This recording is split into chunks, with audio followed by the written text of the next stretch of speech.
बदमाश, गुंडे और सड़क छाप अपनी बहनों से इसी तरह मुखातब होते हैं। 9 मई का मुजरिम गलीज बयानात की वजह से अमीन गंडापुर के साथ खड़ा है।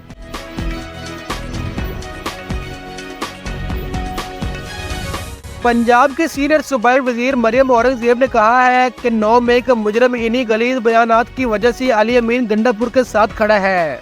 वजीर आला खैबर पख्तूनख्वा अली अमीन गंडापुर की जानिब से सहाफियों को धमकाने और खातून सहाफियों के लिए गलीज ज़बान इस्तेमाल करने के मामले पर रद्द अमल देते हुए इन्होंने सवाल किया कि क्या बदमाश, गुंडे और सड़क छाप अपने घरों में अपनी बहनों से इसी तरह मुखातब होते हैं। मरियम औरंगजेब ने अली अमीन गंडापुर से पूछा, क्या गैरतमंद पठान अपनी माओ, बहनों और बेटियों से इसी तरह मुखातब होते हैं? इन्होंने कहा कि इमरान खान ने इस तरह के लोगों को परवान चढ़ाया है। ये है 9 मई के मुजरिमों की असलियत। इन्होंने कहा कि इसी गलीज ज़हनियत ने मुल्क और सियासत को गंदा किया है। ये गलीज ज़हनियत नौजवान नस्ल को गुमराह करना चाहती है। जो इस गलीज और घटिया ज़हनियत को सपोर्ट करे वो भी ऐसे ही है।